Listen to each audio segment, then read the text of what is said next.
Драги гледачи, добар ден! Вие го гледате најновото издание на Демократски импулс. Јас сум вашиот водител, Трајче Китановски, а вие знаете дека тука и само тука можете да ја дознаете вистината за нашите политичко-обштествени теми.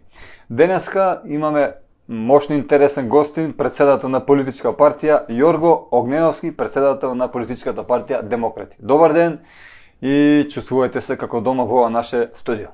Благодарам за поканата, благодарам што ме поканивте да бидам гостин на Демократски импулс. Секогаш сте добродојдени тука. Знаете дека кога има потреба јавноста, го ценим и го почитуваме вашето мислење. Благодарам. Најнапред би сакал да ве запрашам, кажете ми, кој е вашето мислење за моменталната ситуација во судството? Што се случува таму? Некој кампува, некој... Ситуацијата во судството, мислите на Уставниот суд? Така, да. Многу едноставно. На место уставните суди во полн број од 9 уставни суди да се состанат и да го решат еднаш за секогаш овој горлив проблем.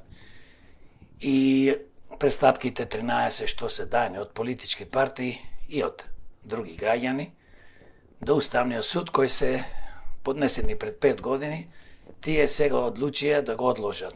Благодарение на двајца албански судии, кои што...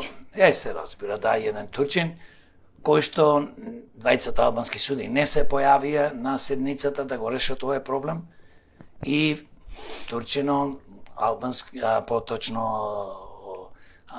уставен судија турчин, кој што по некој барање не му се исполна и замина и ја напушти седницата. Ова се вика дезертерство од страна на уставните суди. Тие јас гледам дека работат, имаат агента, поготово двајцата албански судија и се разбира и турски судија, имаат агента да се ова продолжува и на некој начин да не се реши како треба. И со ова го спречија донесувањето на одлуката на Уставниот суд, кој што би требало и да се донесе.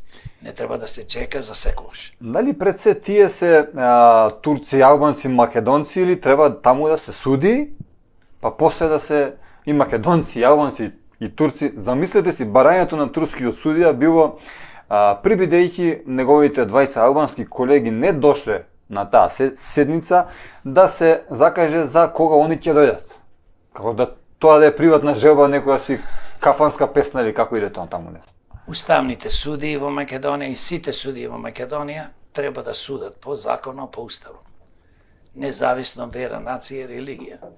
Ние сме граѓанска држава, така да овие суди, затоа и спомнав на почеток албански суди, еден турчин, за да потенцирам националноста, дека повлечат по конкретниот случај Дуи, кој што кампуваше таму и правеше на некој начин притисок врз судот, да донесе некоја одлука во корис, се разбира, бидејќи се оспорува законот за јазици.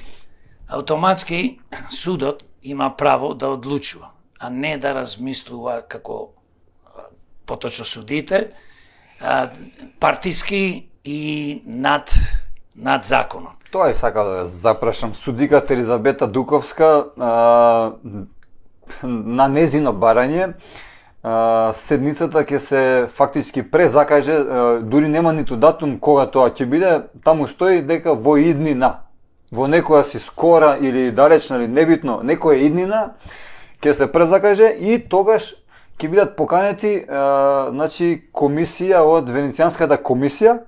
Што бара таму Венецијанската комисија? Венецијанската комисија, аналитичари, политичари и што уште не, новинари, не знам таму политичари, сите тие заедно да дискутирале дали судот треба да одлучува или треба да се консултира. Мислам, јас тоа го разбирам како јавна дебата. Што има он да прави јавни дебати? Види, судот, Уставниот суд и сите судови, кажав, треба да судат према законот, према уставот и законите. Значи, тие ова го прават бидејќи имаја притисок од партијата Дуи и бидејќи не се појави овие тројца суди, бойкотираа дезертери, јас ги викам. Не може ли да се одлучи без нивно присуство? Може да се одлучи, се разбира, бидејќи беа таму 6 суди. Значи, кога се гласа, ако повеќето суди одлучат, како ќе одлучат, во конкретниот случај са употреба на јазиците, законот, значи ќе одлучи. Но ова го прават, ова е една игра и као еве да се вадат дека ние повикавме и мислење од Венециската комисија и луѓето што поднеле овие престапки, значи од експерти као еве ги сослушавме па донесовме одлука, фактички ми се чини како судот да се плаши да донесе одлука. А ако си судија, пак ќе кажам, треба да носиш одлуки према законот. Така и председателот на Уставниот суд вели дека тие носат одлуки и ќе донесат одлука према Уставот и законите.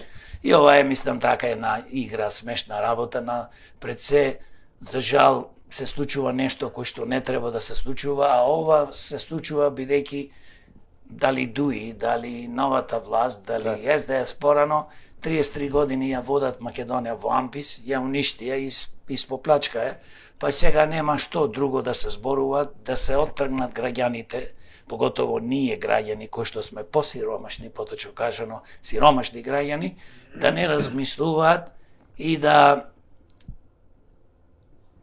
одат во некоја, да продолжат као да живеат во страв, може ќе има војна, дуи нешто се заканува со можности секакви и не исклучуваме, ние кажавме и ги прашавме дуи јавно преку Facebook, дали мисли, оти вика, ние ова нема да го ставиме така, ако донеси Уставниот суд, каква и да била одлука, можда некој нема да се сложи со таа одлука, но таа е одлука на Уставниот суд. И како таква, можеш ти да се буниш, може и ова, ама не можеш да го плашиш народот, да го уценуваш, да го држиш заложник, затоа што тој народ денес, како што кажав, да се скрени вниманието, кој што нема леп да јади, нашите болници, да не зборувам, се претворени во мртовечници, економијата уништена, здравството, образованието, животната средина, гледате се трујеме во отровен воздух, ние зборуваме сега за јазиците. Немам против ни еден јазик, немам против албански.